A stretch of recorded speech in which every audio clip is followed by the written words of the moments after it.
Good evening. Welcome to the Scotch Plains Fanwood Board of Education regular public meeting. Today is March 24th, 2022. Mr. Jones, will you please call the roll? Ms. Bauer? Here. Mrs. Boroff? Here. Ms. Brody? Mrs. Mitchell? Here. Ms. Suriani? Here. Ms. Williams? Here. Ms. Winkler? Here. Mr. Murray? And Dr. Kolakowski. Here. Thank you, Mr. Jones. Quorum is present. Please join me in the salute to the flag. Ready? Begin. I pledge allegiance to the flag of the United States of America and to the republic for which it stands, one nation, under God, indivisible, with liberty and justice for all. Thank you. Prior to starting this meeting, we were just in our executive session. During executive session, we discussed the personnel report, the HIB review, suspension and detention report, and a legal status report. At this time, we have some additions to the agenda. We have 13 BUS, which was moved from 5C, Creative Summer Workshops. 19 BUS, the Long Range Facilities Plan, High School Bleachers. 20 BUS, Athletic Transportation Bid Award, and 21 BUS, Transportation Bids. At this time, we move to the Superintendent's Report. Dr. Mast. Thank you, Dr. Kolakowski. I just wanted to mention that last night there was a program at the high school that was a partnership between the Spfboe, the district, and the Municipal Alliance Committee, and we hosted Matt Belace, who was both a comedian, a psychologist, and speaker, but he emphasized the importance of mental health. He normalized the fact that anxiety is something that all humans deal with, and really had approaches for helping kids and parents manage anxiety. What was also very impressive about it is there were two young ladies from the high school who had created a mental health awareness club. Jordana Riceberg and Jessica Gallagher were the leaders of that group, and I thought it was such an excellent example of how our kids look out for each other. Through this club, they too normalize anxiety, recognizing that it's something that everyone deals with, and they're being a support for each other. And in that club, there are over 100 students, so it was a great initiative. We have an English teacher, Ms. Mackenzie Conway, who is the advisor. So, the whole community is really looking for the care to our students, and I thought this was a good example to share.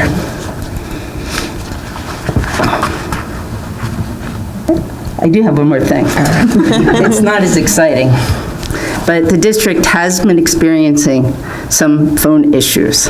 And what I can tell you is it is an issue that's coming from the outside carriers, and it's been very frustrating for our community who's been trying to call in, though there have been workarounds that we've communicated out.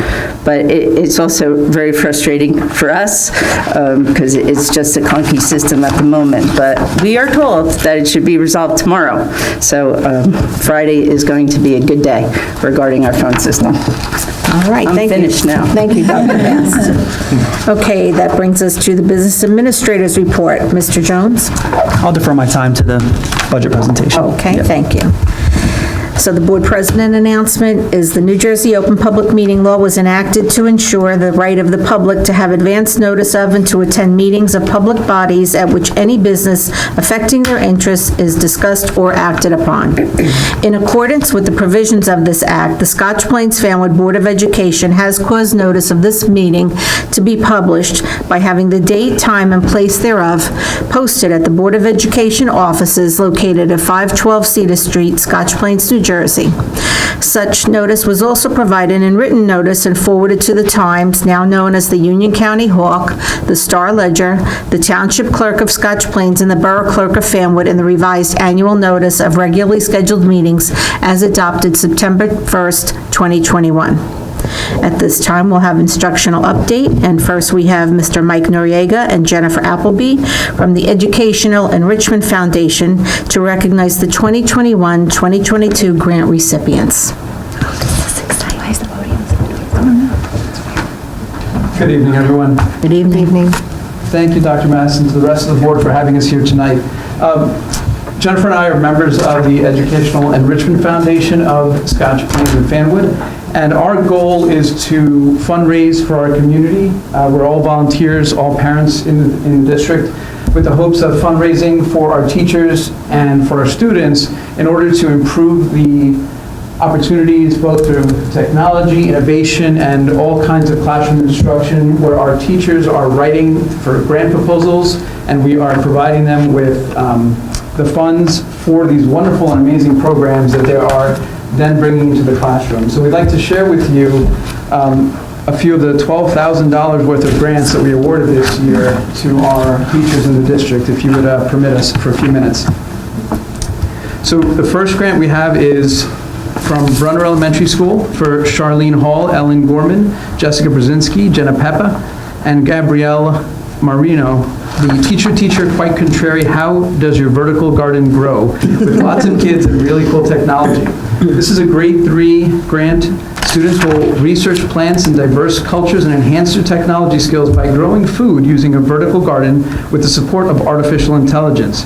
They were awarded the amount of $1,685 for their program.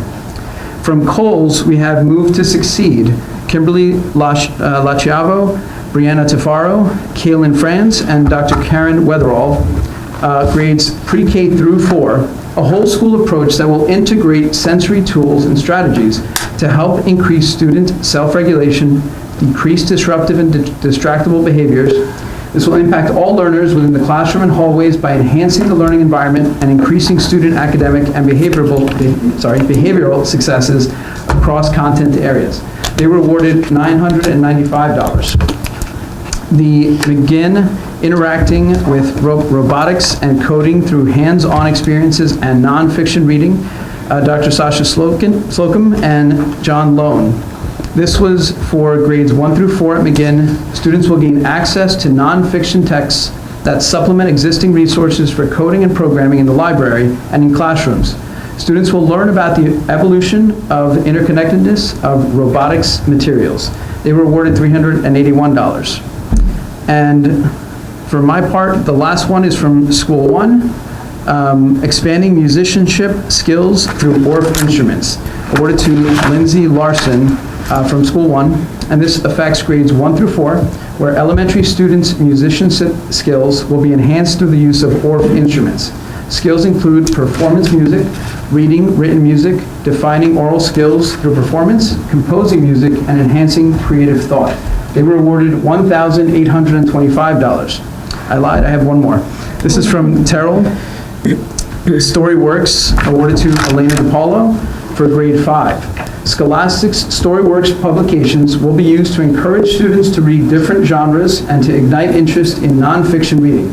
The goal is to increase student performance in reading and writing. They were awarded $214. I'm going to turn it over now to our current president, Ms. Jennifer Appleby.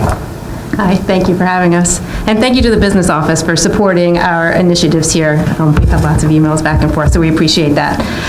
So we have 5 more grants to announce. So the next one is Finding Our Diverse Voices Through Dance, which was written by Mrs. Prestridge, and that will be at Nettingham. So this is for grades 6 through 8, and students will learn African dance and storytelling from a dancer in residence. Class activities will embrace diversity through the teaching of African dances and their influences on contemporary dance, as well as through the accompaniment of student percussionists. So we were excited that the percussionists at the middle school will be a part of this in addition to the physical education students. And Mrs. Prestridge has a grant from COVID times that's coming up in May with Lieutenants Upon the Earth, so a production that'll be brought to the district in May. So we're happy that that can finally happen. Our next one here, so then we have 4 grants for the high school. So the first one at the high school is Women in STEM and Business Career Exploration Night. So this is Christine Lockwood, Marjorie Fitzgibbon, and Cynthia Privella. For girls in grades 9 and 10, they'll learn about STEM and business career opportunities, as well as network with female professionals and role models through a career night event. And the girls will help design the events, plan the events, in addition to attending the event. Also in the high school, we have terrapins in the classroom with Mr. Rittner. So we have, this grant will facilitate the development of a Head Start program to raise baby northern diamondback terrapins at the high school in association with Project Terrapin. He just emailed me to say that he's not sure how many terrapins they'll have because it depends on how many terrapins eggs aren't viable in the wild, and then they bring them into the schools to try and make them viable. And he's also, we have another outstanding grant from COVID times with him where chicks in the classroom, there are now, livestock is allowed back in the school, so he is finishing up that grant. You know, that wasn't so good with the pandemic.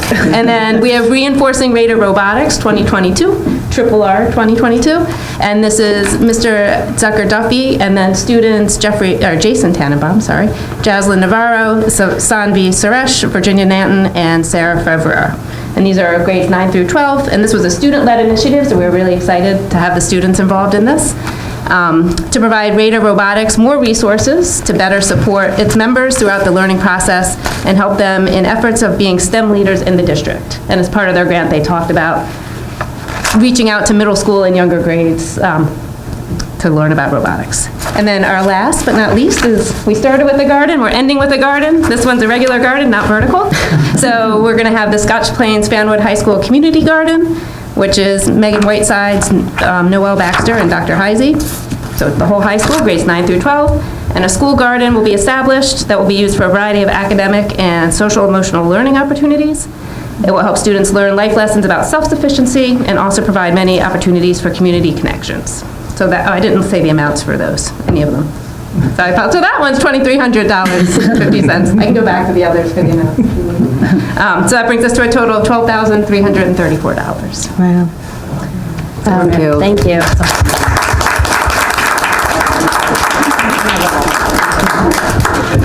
Yeah, thank you. Thank you. Thank you. So I would just like to say that working with the EEF is always a pleasure.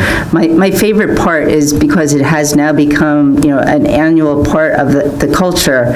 People really have changed their thinking to think innovatively so they could achieve the honor of receiving a grant. And another significant thing, like we heard, for example, the grant from Mrs. Prestridge is at Nettingham. That always makes Terrell, like, how about us? But it's also always seed money where we try it and then we see if it's something worth bringing up to scale. And you've given us so many opportunities to do that and bring good programming into the district. So personally, thank you.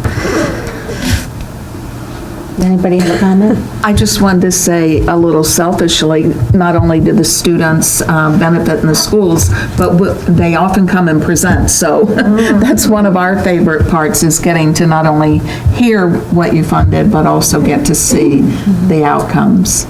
So thank you for your ongoing support. Stephanie. Yeah, I echo what Nancy said, but I also, as you were reading the grants, it really struck me just the range of innovation and subject areas that you're supporting in terms of, you know, SEL at the high school, and then sensory regulation at the elementary level, so mental health issues and science, and then, you know, arts and dance, and really kind of in line with what our strategic plan is in terms of diversity and wellness. So thank you. I really appreciate all of the innovation that you're supporting.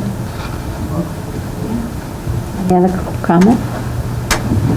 Again, thank you for coming out and awarding our students and faculty these grants. As Dr. Mass said, it's going to be such wonderful to see their presentations when they come back and giving the opportunities for a different kind of learning. Thank you. Thank you.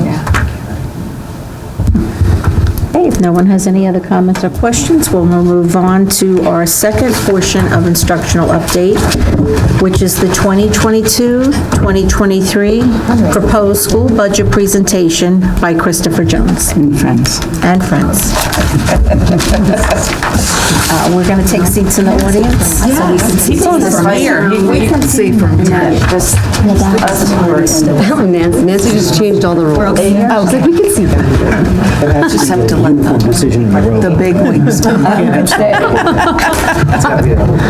So are you pushing to go? Because you're the closest to the screen. I think that's a good idea. I'm also the least unnecessary to actually see. This is true. You should have a Sharpies, and she didn't. Everything else in the group is.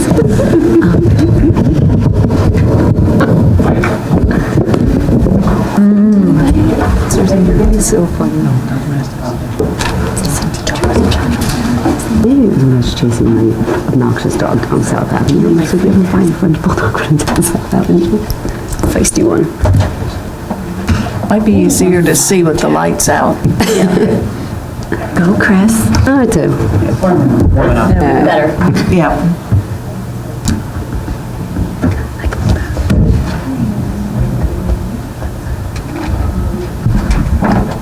Okay. Thanks for coming to the budget presentation. So we'll kick it off with Dr. Joan Mass talking about our district mission.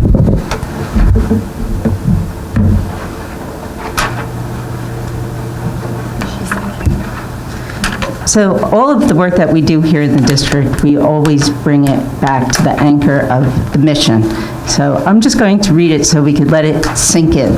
The mission of the Scotch Plains Fanwood Public Schools is to educate every student to become a confident and caring lifelong learner who can communicate and contribute positively to the rapidly changing world. The district, in cooperation with the community, will provide an academic environment which values excellence, initiative, and diversity.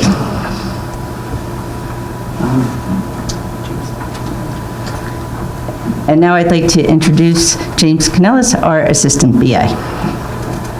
I just want to say, you mentioned thank you to the business office for the grants, and I just want to say really goes to James, who really totally revamped all of the reporting and reconciled all the accounts, historical accounts as well, that were outstanding due to COVID. So I just want to say thanks to James personally for doing that. Yeah. Thank you, Christopher. So Dr. Mast illustrated wood as our North Star, and our North Star guides us in everything we do, including our budget process. So we then said, okay, this is our mission statement, and this is us at 30,000 feet, so now let's zero in and what's really going to define the roadmap that's going to charter our budget journey this year. And these are the budget goals that we have established. One is that we're going to have an efficient use of all funding to maximize the community's investment in our children's education. 2, the allocation of resources to advance the district's 2022 through 2025 strategic plan, which were the priorities set forth by our community, which include diversity, equity, inclusion, educating the whole child, community partnerships and engagement, facilities, and infrastructure. 3, we also want to support opportunities for all students' continued academic, social, and emotional growth and recovery from the COVID-19 pandemic, and respond to this challenging economic climate that we find ourselves in without impacting instructional programs or services. And lastly, to ensure that our schools are secure, well-run, and well-maintained. The alignment of our budget with these goals was of paramount importance to our board, administrators, and staff alike, and delivers on the promise of our mission statement for all stakeholders. It is now my distinct honor to introduce Dr. Robert McGarry, who will share the curriculum initiatives supported by the 2022-2023 budget. Thank you, James. As Mr. Canellis shared, one of the commitments we've made in crafting this budget is being able to respond to the very challenging economic climate in which we find ourselves without impacting our instructional programs or services. As you know, with the input of community stakeholders, the Board of Education recently adopted a new 3-year strategic plan with 2 significant goals connected to curriculum instruction. They are educating the whole child and diversity, equity, and inclusion. The budget will provide the opportunity to apply findings from an audit of curriculum underway to assess how various mandates, including the Holocaust, Amistad, inclusive curriculum, and DEI mandates, are being addressed, and to prepare for the Asian and Pacific Islander mandate and how that will be addressed, as well as new legislation related to requiring us to have a separate course in civics in middle school. The budget will help us move forward on whole child efforts related to offering more personalized learning experiences for students and ensuring that career readiness, life literacies, and key skills are embedded throughout the curriculum. The 2022-2023 budget will sustain important work in which we have already been engaged, such as the implementation of Teachers College Reading and Writing Workshop, transitioning to the most up-to-date edition of Everyday Math, and continued efforts related to social-emotional learning. The budget will also help us to follow the lead of our amazing Raiders Robotics by developing new courses in engineering and design, including drafting and design, product design, architectural design, engineering technology, and of course, robotics. And this budget will continue to support the arts integration initiatives that have so positively impacted teaching and learning and have given students new ways to show what they know. Next slide. The budget will also support learning acceleration by giving us frequent and reliable measures of student growth at the individual, class, grade, and district levels that we can use to promote high growth and high achievement as we endeavor to help all students, regardless of whether it is to help them catch up, move up, or keep up. As the strategic plan calls us to, we will examine the allocation and use of time, particularly at the middle school level, while challenging ourselves to identify ways to expand our programmatic offerings there. And lastly, the budget will allow us to complete our transition to Apple devices and to identify new ways to use the content creation opportunities that these devices provide and the possibilities that our new one-to-one infrastructure now allow us to imagine. So thanks to the Finance Committee and to the entire Board of Education, Dr. Mast, Mr. Jones, Mr. Kanellis for making teaching and learning a centerpiece of our budget. Thank you, Dr. Gary. Okay, so to start off, I just want to talk about district enrollments to sort of let everybody know where we're at. It's stable enrollment. I think if you look at what I have highlighted there with the red box, you can see that it fluctuates, 100 students up or down, but fairly stable. The one issue we are looking at in the future is we have, 1,100 new housing units coming online in the next 2 years, and we expect that number to increase. And the first housing development is supposed to open in August. Okay. Most of our schools are at or near capacity, and we're starting to collect data and develop contingency plans to be ready for potential enrollment increases. Okay, so I'm going to get into the expenses. So really this is the main slide that really just tells you sort of what's going on with expenses within the school district. And I think that you've read a lot in the news about what's going on with inflation, and I think that it's shown in this budget. It's unprecedented, and it's really historic increases in costs. So typically, when we're doing a school budget, we say, okay, we have a 2% increase in taxes, that's our cap. And so our salaries and benefits typically are from 2 to 4%, so we're constantly looking to be more efficient to sort of close that funding gap. We do have that increase, again, in salaries and benefits, that happens every year. But in addition, we have significant cost increases across multiple categories. The first one I want to point out is transportation. I think anybody who's taken a bus this year knows that we've had a decrease in service. And the downside of that is we've also had a massive increase in costs. $1.8 million is significant, almost as much as our salary and benefits. And we'll talk to how much the tax levy raises on a yearly basis. Just so you're aware, for transportation, we have half of our general education students are with our internal bus drivers, and the rest we put out the bid to the lowest bidder. So all of these costs they're publicly advertised. The bus companies submit their bids, and we take the absolute lowest cost. So there's not much, we cannot go much lower in terms of that. We are looking at we are putting together some strategies now, potentially try to lower the costs that we're developing now. Secondarily, other items we don't typically see as high, pension costs. So the pension costs typically are funded by the state, but percentage is allocated to the school district and down the local property taxes. What we've seen is an increase in the allocation down the property taxes and down to the local allocation. And we expect that to continue. So typically, maybe we can cover something, but with a $200,000 increase, but it continues to go up. So maybe $200,000 last year, now $250,000 the next year. So it continues to creep up higher and higher off of the larger base. So that increase is accelerating every year.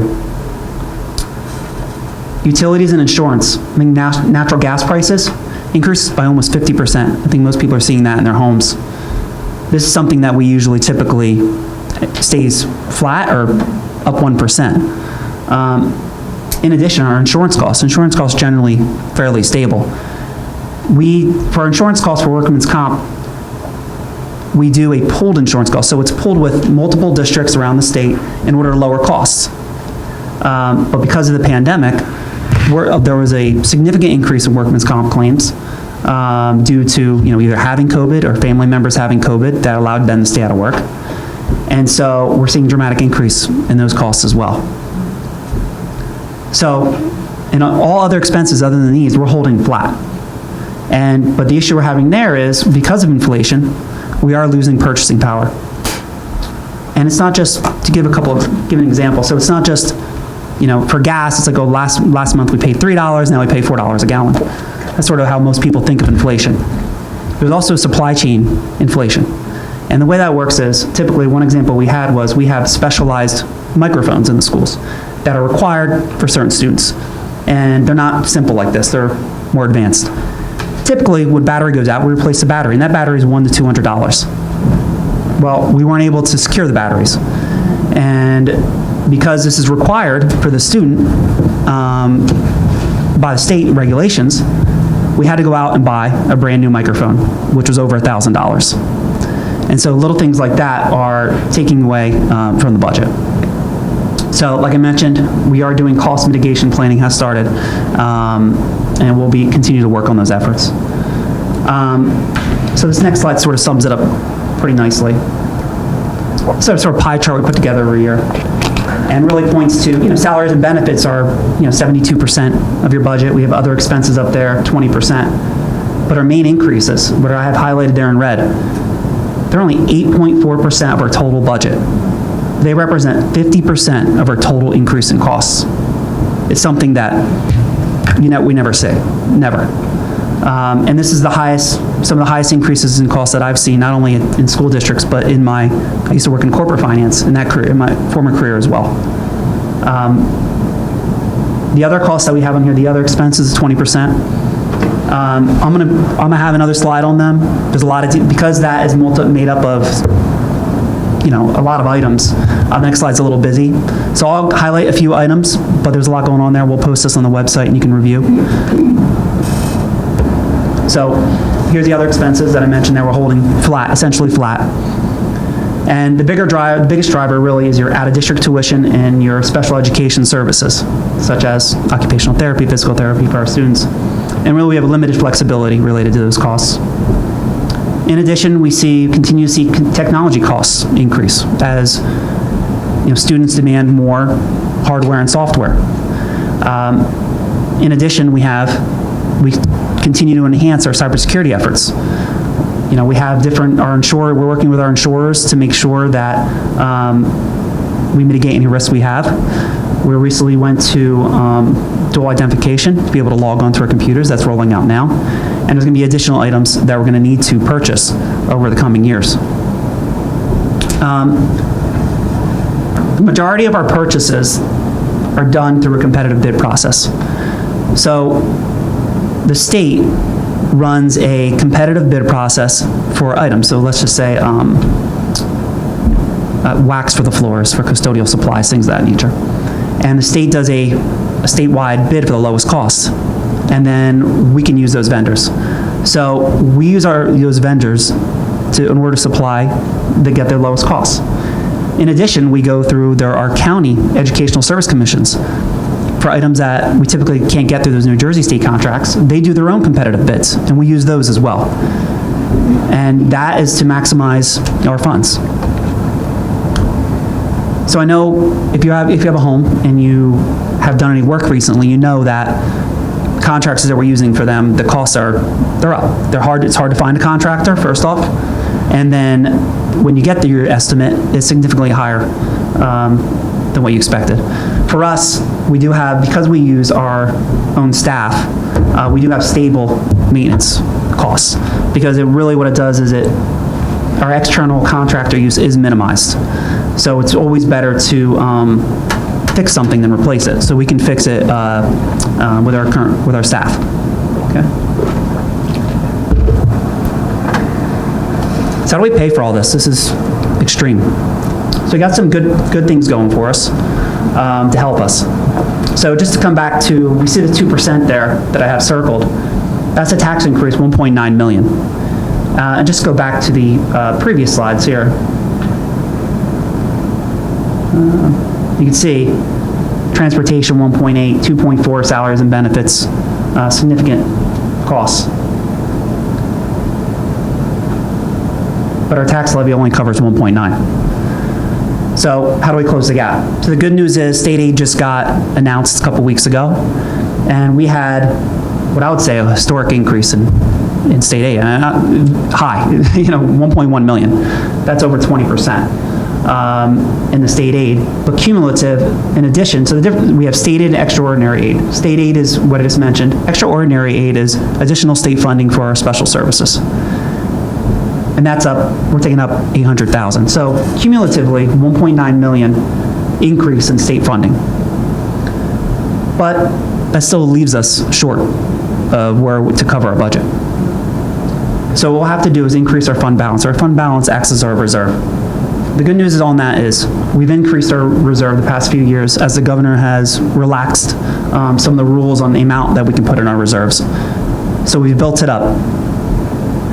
But we will have to draw down on that balance. It's not something that we can continue to sustain year after year, but this will get us through the 22-23 budget as we put together contingency plans in order to close the budget gap. Okay. So what's that mean for taxes? So Scotch Plains, 1.43% tax increase. Fanwood, 1.04. You see the average home increase up there in Scotch Plains, 132, 83 for Fanwood. Now the reason those are so low is because this year we had a 38% reduction in our debt. So our debt reduced down by 38%. If the debt was not reduced, Scotch Plains will be at 1.97, Fanwood will be 153, and we've seen that the valuations in Scotch Plains and Fanwood have increased, so it's spread out the cost a little bit more among more households. So the impact hasn't been as much as we expected. And the equalized value you see there, what that is just telling us, the state gives us that number. They say, here's what the values are in the two towns, here's how you separate your taxes between the two towns, and we just plug it. And that changes from year to year. This year, a little bit more got shifted to Scotch Plains. Last year, more got shifted to Fanwood. And that's, not controllable by us. It's predetermined. They supply it when we fill out our budget forms for the county and for the state. So just to talk about that debt a little bit more. So there you see the 38% reduction. We did a bond in 2001, 15.1 million. Refinanced it 2010, lower payments. Again, we did 38% tax debt reduction, and the remaining debt will be paid off in the 22-23 school year. So at the end of that school year, we'll have no debt. Okay. That's amazing. We are, like I mentioned before, we're expecting enrollment increases due to the new residential developments. So new bond referendum planning has started due to these capacity concerns. We want to wait till we get a little more information around exactly how many more students are coming in before we actually go ahead with a new referendum that hasn't been done for over 20 years. So that's it for the boring part. Okay, so I'm going to transition now into we talked about what the budget is buying in terms of curriculum instruction, and we'll talk about some of the other cool things going on in the schools. Athletics. So, approximately 20% of our students partake in athletics. And this year, our senior class, currently, we have 14 Division I athletes that are going to Division I programs. 4 in swimming, 3 in lacrosse, 3 in soccer, and 3 in track and field, and 1 in fencing. Gymnastics had county and sectional champions. Indoor track is Group 3 champions. And we had the 4th fastest 400-meter time in state history by Julia Jackson. And she's going to Duke. So, pretty good. And for the spring, our men's and women's track and lacrosse have strong preseason rankings. Fine arts. Fine arts, we were top 2 placement in Division II Jazz Band State Finals, and 4th in the entire state, and 1 of 2 gold ratings in their division. We had 11 elementary students accepted in the New Jersey Elementary Honors Choir. 10 high school choir students accepted to the Central Jersey Honor Choir, all ranked top 10 in the region.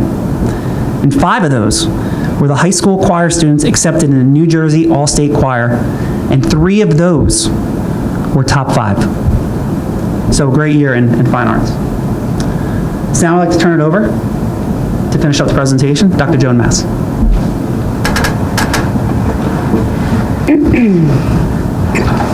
So we could see success across the grade levels. Besides sports and the opportunities in the arts, we have a solid focus on academics. We can see that in all of our student accomplishments.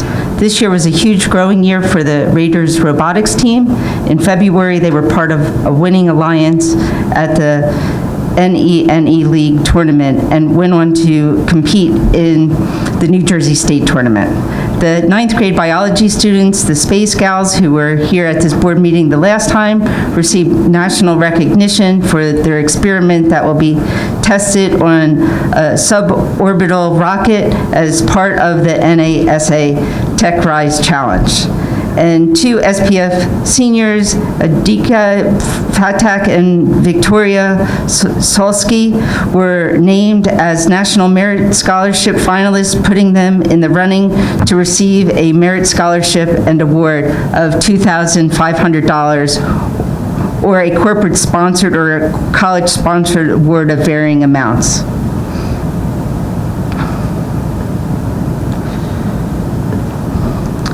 Great things can only happen in the classroom with great teachers, and we have many here in Scotch Plains Fanwood. We were excited to recognize the Governor Educator of the Year recipients at the January board meeting, and you could see those celebrations on these pictures. And finally, strong foundation, stronger future. We appreciate all of the efforts from the community in helping us establish our strategic plan that will guide us in the next 3 years. This work is so important because, as you heard earlier, the budget is anchored in the strategic plan. The renaming of our middle school allowed us to honor a local hero while providing learning opportunities for our students about the Tuskegee Airmen and Malcolm Nettingham. We continue to find ways to give students voice through the arts, as seen in our arts integration programs, as well as the district arts program in general. None of these incredible things could happen without our community support in the budget. We know that it is this community, the parents, the Board of Education, that in partnership makes all of this happen for our students. And I just would like to thank the community for your continued support. And that concludes the budget presentation. So we should return there. You should stay here for questions.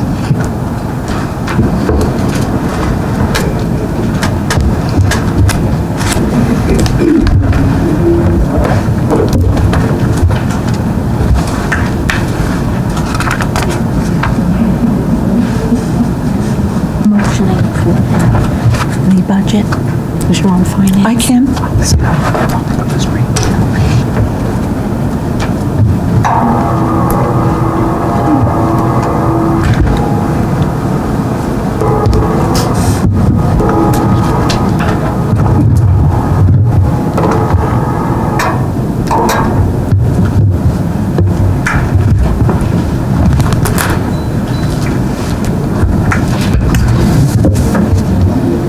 Thank you, Mr. Jones and friends, for that lovely budget presentation.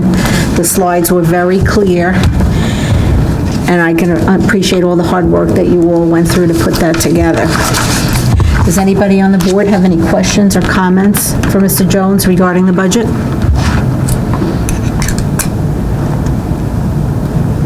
It was that clear. Also getting in advance. And we've been going over it. Yes, I know in finance we've gone over it, and we've seen it before and again, but if anything else has struck you that you'd like to say?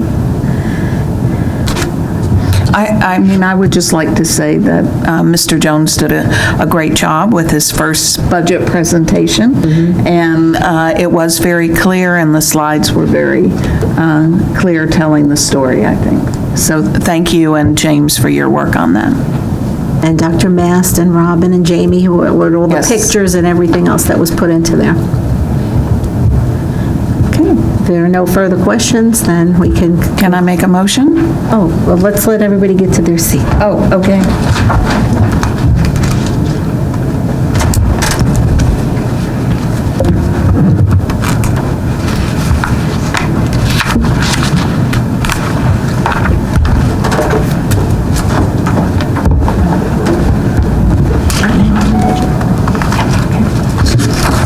Now that we've seen the budget, we've gone over it, I'd like to have a motion for the proposed school budget. I'd like to move that the board approve the tentative budget for 22-23. Thank you, Mrs. Bauer. Do we have a second? Second. Thank you, Mrs. Williams. Is there any other further questions or discussion regarding the budget? Seeing none. All those in favor of the proposed budget, say aye. Aye. Aye. Any opposed? Any abstaining? Motion carries. Thank you, everyone.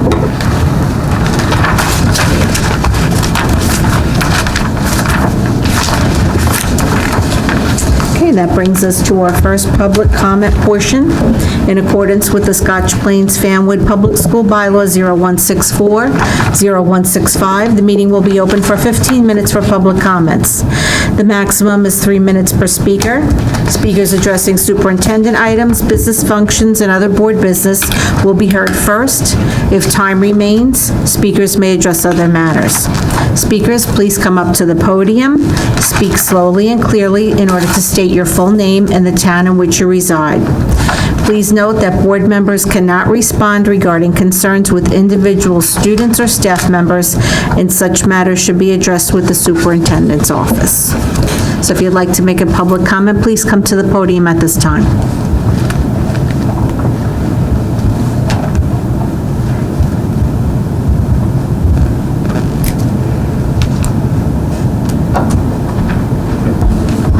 No sign in anymore? We didn't put one out today, so please state your name then. I like to follow the rules when I'm here. Thank you. John Denning, Scotch Plains. So, Mr. Jones, thank you for the presentation. I know it's a hard thing to explain to people where $107 million, whatever it is, goes, but that was pretty clear, so thank you. The district materials often refer to things as mandates. For example, the 5th grade program of studies for health states, as mandated by the State Board of Education, by the conclusion of 5th grade, students will be able to identify. It then goes on to list some things I'd rather not get into here, but I have to say that statement is not entirely accurate. NJSA 18.A 35-4.7, Parent Statement of Conflict with Conscience. Any child whose parents or guardian presents to the school principal a signed statement that any part of the instruction in health, family life education, or sex education is in conflict with his conscience or sincerely held moral or religious beliefs shall be excused from that portion of the course where such instruction is being given, and no penalties as to credit or graduation shall result therefrom. There is no mandate that children will be able to know or think anything about sex, nor can there be any penalty for them not knowing or thinking these things. Rather, the mandate is for the school to provide an opportunity for those things to be learned here. I'm further concerned that when parents have asked this question, I've heard they were told they can opt out of certain parts. The law is very clear. It states any part. The district should be taking steps to make parents aware of their rights and make it easy to enforce those rights. My recommendation is a simple flyer or email stating what is in the course of study with an opt-out form attached. Parents could then, per law, check the areas they wish their children to be exempted from, sign the form, and return it. Such a step would be fair, transparent, and would go a long way to promoting trust. I have to imagine that board members with little children aren't crazy about some of these standards either, and would be excited to help parents exercise their rights to their conscience. So I ask, will this district take such a step to balance its assertion of mandate, which gives a false sense of obligation, and embrace the legally guaranteed freedoms parents have to raise and protect their children as they see fit? Lastly, will the district commit to protecting children who opt out from any sort of discomfort, bullying, or isolation? Will you offer those who wish to express their moral and religious identity the same active and equal protection that you offer those who wish to express other portions of their identity? Having been the victim of such prejudice growing up and witnessed my own children experience similar things, the current standard that's in place is wholly inadequate to address this issue. No child should have to experience the things that I went through. So my two questions are to the district. Will you go and take the steps to inform and assist parents in exercising their rights? And will you take the necessary action to protect those who wish to exercise their rights? Thank you. Thank you, Mr. Denning. We appreciate your comments. Is there anybody else that would like to make a public comment?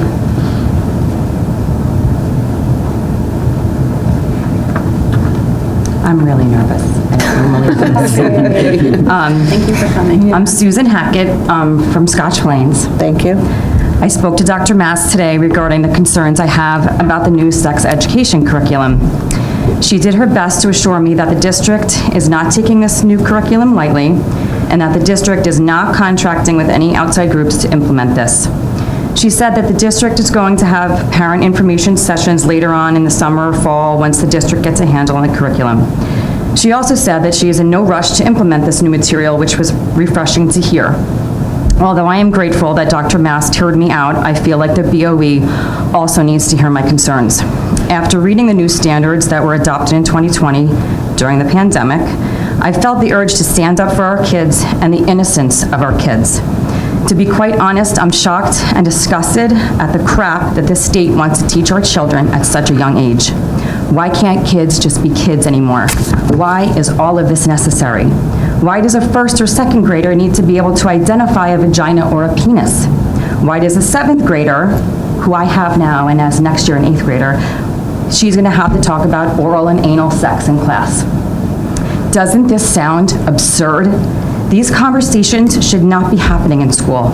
Imagine seventh grade girls being taught by a male teacher who probably haven't even kissed a boy yet, but they have to discuss birth control and abortion. The bottom line is that these conversations belong to parents.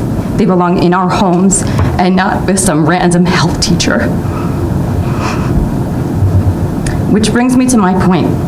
I have rights as a parent, and I simply won't allow this to happen to my children.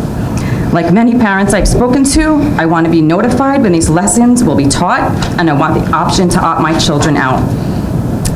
This has struck a huge nerve with me. I spoke to Dr. Mass at length today. I told her, this is the hill I will die on, because it's not right. And I wish that the district, some district in New Jersey, would stand up to the DOE and say, enough is enough, you've gone too far. I'm off my script. Okay. Well, it's crazy to me that a lot of parents in town had no idea about this new curriculum. I happened to post it on my Facebook page, and I had people hounding me going, what are you talking about? And when they read it, I sent it to my husband, and he's like, this is a joke, right? This isn't really going to be taught in school. Well, it's your job to notify the parents now of this curriculum. Don't wait till September, and then it's a, panic. They need to know now, and they need to know what steps you're going to take to allow them to assert their rights for their children. I think I'm done. Thank you. Thank you. Okay, Susan, thank you for your comments. Is there any other public comment to be made this evening at this time? There will be one other opportunity. Okay, seeing none, we'll close this portion. Dr. Mast? I would just like to say thank you for coming to the mic and making those comments. And, part of our conversation, and I said this at a previous board meeting, is we have hired a person who's really going to lead the charge in, addressing this curriculum, knowing how highly sensitive it is, and also knowing how important it is to partner with the parents. Additionally, we also agree with Mr. Denning that we do follow the law, and the parents do have the right to opt out of the curriculum that he mentioned, which is also what we're discussing tonight. And parents will be notified, and exactly as you have stated it, that will be the process, that parents will receive the curriculum when it's being taught, and they will have that opportunity to do so. It has been part of the process in the past, and I think, it needs to be highlighted and renewed. And I appreciate the fact that, it's something that is concerning people to this point, that we will, very soon create a communication of the process of the district's approach. So thank you for your suggestion. Thank you, Dr. Mast. Okay, moving on to committee reports. Do we have any committee reports to be heard this evening? Mrs. Winkler? Go right ahead. Committee report from Wellness and Equity Committee meeting. Okay. The Wellness and Equity Committee met on March 17th. We discussed 3 different things. We had 3 items on the agenda. One was sort of a wrap-up about Black History Month. Our staff put together a Padlet, which is almost like a electronic bulletin board with different things on it, with resources for Black History Month. All of our staff have access to it. The Padlet contains lesson plans for various grades and also highlights where Black history has been embedded directly into the curriculum we use throughout the year. And I know we have a parent who has called up and offered resources of his own from when he was a teacher previously, and his most updated list has also been included of resources on that Padlet, so that our staff has access to that as well. So the second item on the agenda was creative summer workshops, and we discussed that we have 2 new co-directors that took over this year, and that several staff have already come out, and there's a great lineup of new courses that are available for our students this summer.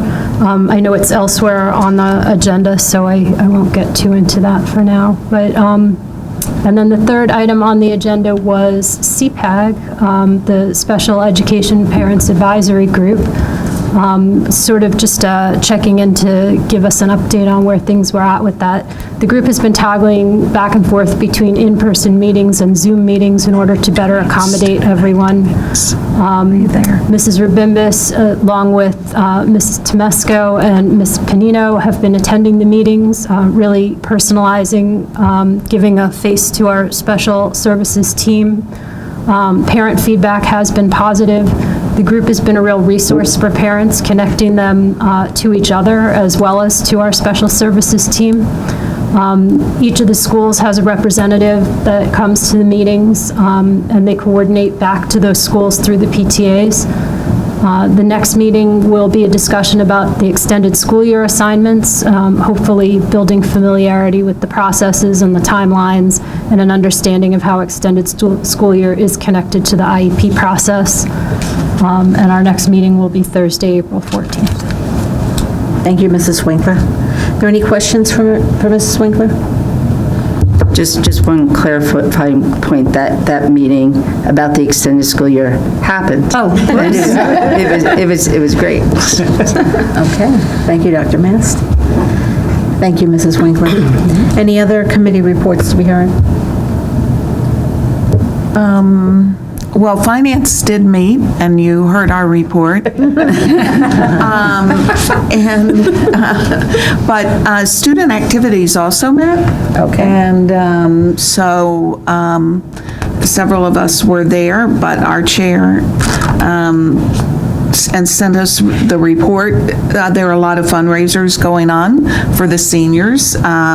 So on April 5th, there's a fundraiser with Chipotle on probably the biggest one coming up that I know is always very crowded is on May 1st from 11 to 5. That's the Food Truck and Vendor Festival coming up. So people should look for, all of these things are posted on the website. And Dr. Heisey also shared with the committee senior events that are coming up, many exciting things from Senior Sunset, Senior Swag Day, Senior Picnic, of course, prom and commencement. So all of these different activities people can find on the website. Thank you, Mrs. Bauer. Any questions? Any other reports? Thank you, Mrs. Bauer. And since there were no reports, we'll move on to letters for the board. There were 7 emails that were received from the public, and the appropriate administrator responded. Board motions, curriculum report. Dr. Mast? Thank you.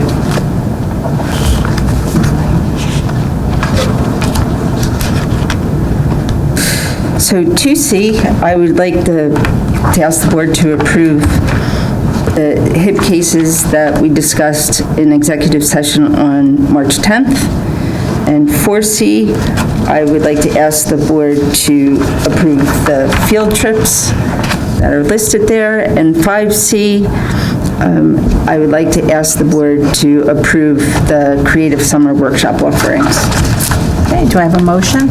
So moved. Okay, thank you, Mrs. Soriani. And the second?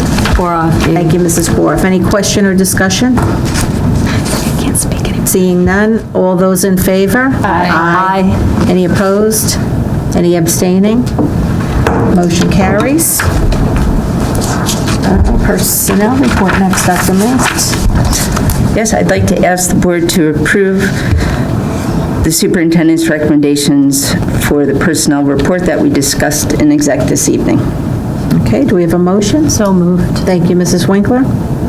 Is there a second? Mrs. Boroff, thank you. Any question or discussion?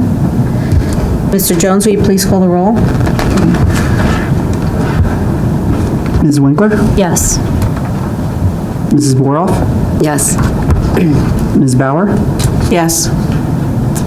Mrs. Mitchell? Yes. Ms. Siriani? Yes. Ms. Williams? Yes. Dr. Kolakowski? Yes. Motion carries. Thank you, Dr. Mast, and thank you, Mr. Jones. Mr. Jones, when you're ready, will you have the business report? Yep.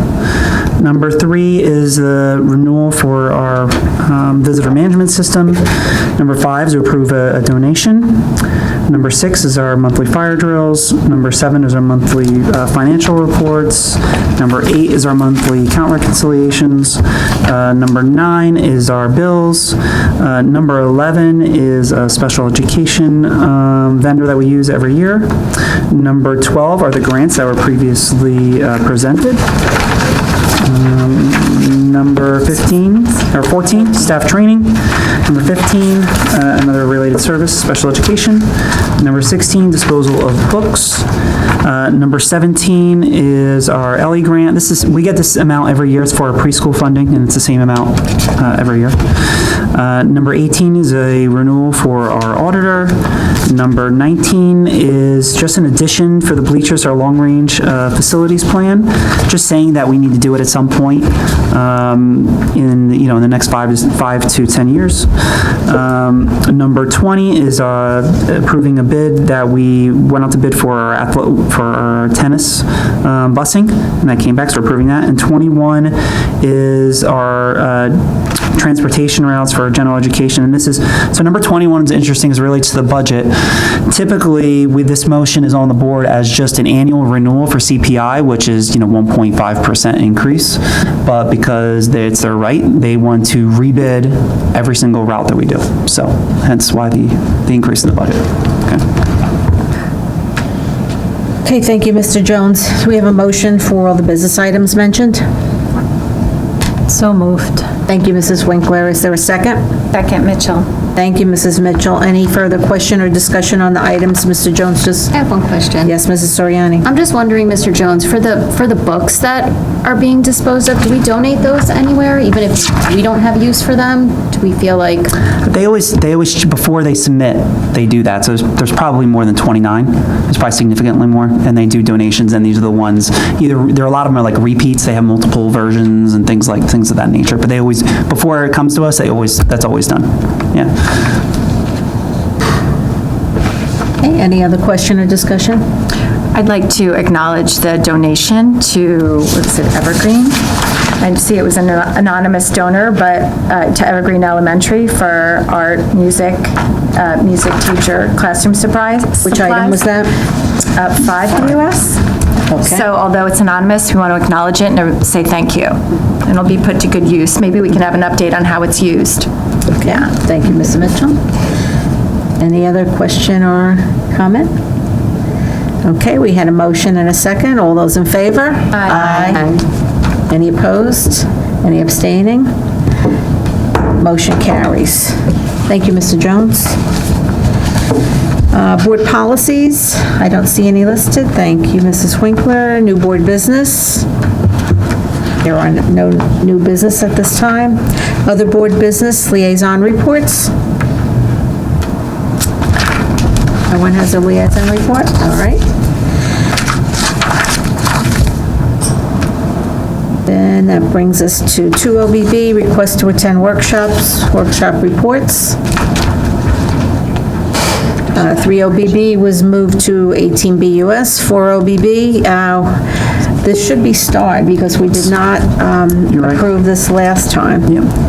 Can I have a motion to adopt the Autism Awareness Resolution? So moved. Thank you, Mrs. Winkler. And a second? Second. Mrs. Williams, thank you. Any question or comment? All those in favor? Aye. Any opposed? Any abstaining? Motion carries.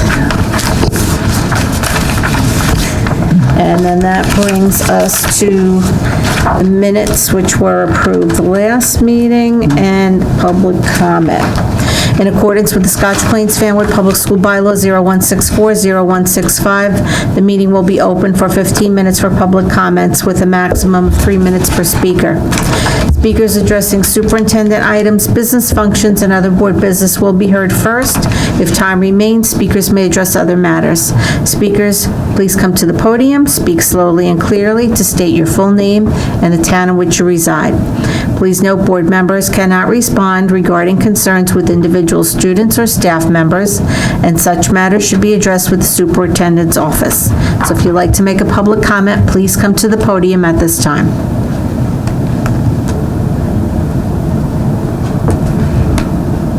Seeing no one, I'm going to close this portion of the meeting and move on to the upcoming scheduled meeting, which will be April 28th, regular public meeting here in the administrative building, 8 p.m. for the public portion. And then any remarks for the good of the order? Mrs. Boroff? So I want to echo Dr. Mast about Matt Bellis's presentation, both for the public last evening, which I attended and thought was wonderful. But I was more happy, well, not more happy, but my daughter came home from school yesterday. She's in 10th grade, and she was so excited about, I think, A, that there was an assembly, but B, about Mr. Bellis himself, and she had so many takeaways, and then sort of he reinvented the evening for the parents or for the community, and it was wonderful to see firsthand what I think he did almost exact same thing, unless I'm corrected. And those gals that started that mindfulness, It was a mental health. the mental health. awareness I club. was floored by them. So thank you if you guys are watching. But the other thing I wanted to say that I had the opportunity to attend was Mr. Rittner in the high school. His class did a wolf management case study, and essentially it was centered on how to manage the wolf population in, why am I having a... Montana. In Yellowstone, yes. I just really want to acknowledge how amazing this program was. To see these students, they essentially took on 8 different groups of students to argue from different perspectives, and they had an ecologist, Chris Morgan, who is very well known, who himself and Daniel Curry, who are a rancher, participated, and he was brought to tears at the end. And just these kids thought on the spot. It was a debate, so they truly had to know their information and then really argue for something that, as Chris Morgan had said, was a perspective they likely did not necessarily believe in themselves and put themselves into those kids' shoes. It was such a it was a wonderful presentation to see, and to see how different ways the students were learning in a classroom. So thank you to being invited to that, and I hope that that gave somewhat of a picture of what it was like. I'm glad you were able to make it. I was not able to go to the wolf presentation, but I was also at Matt Belace's presentation list, and it was wonderful. Love the humor injected into such serious situations. Any other comments? Mrs. Williams. Thank you. So I want to congratulate the girls' track team. Let's go. Grace Kennedy, Zori Kennedy, Julia Jackson, and Coach Jeff Peeble. And especially to Janae Berry, who broke a couple of records, school records and her own personal record, the indoor 800-meter school record, and her time was also faster than the outdoor 800-meter school record. So congratulations to her. That's amazing. I'm sorry. I know what the time was. And I'm also looking forward to seeing the play Les Mis next week. Yes. Very excited. Anybody else? By any chance, is Dr. Bellis's presentation recorded? Is there any way to watch that? He will be going to the Terrell and Nettingham middle schools in the next couple of weeks. I don't know exactly when. If you contact Liz Nodell Gordon, she'll be able to tell you when he's going to be there. Okay. He also has a couple of books that he was willing to share too. I have some copies, Karen. And speaking of shows to see, Dr. Mast and I saw Fiddler on the Roof on Sunday at the matinee at Nettingham. It was fabulous. If you didn't know they were middle school, 8th grade students, you would have thought you were seeing a high school presentation. The singing, the dancing, the conveyance of the situations, it was just a wonderful presentation. Everybody did a fabulous job. I'm so glad I got to see that, and I'm looking forward to see The Wizard of Oz this Sunday, in addition to seeing Les Mis in a couple of weeks. I do have one other thing. Sure, go ahead, Ms. Borough. I want to acknowledge the EEF for those amazing grants. And for the teachers and students that put themselves out there to suggest such creative, innovative, and useful, exciting programs. So thank you. Thank you, Mrs. Borough. Any other remarks? Quickly, tonight was movie night at Nettingham. There were many happy kids filled with joy to go, so looking forward to hearing how that goes. I think it's going to go well. It was very organized. Thank you for all who organized these events to get our kids back together and have fun. Yeah. Thank you, Mrs. Mitchell. And tomorrow night, there's a jazz festival with the Moon Glowers at the high school. All right. Yes, okay. All right, if there are no more comments, can I entertain a motion to adjourn? So moved. Thank you, Mrs. Williams. Is there a second? Thank you, Mrs. Winkler. All those in favor? Aye. Motion passes. Meeting adjourned. Thank you, everyone.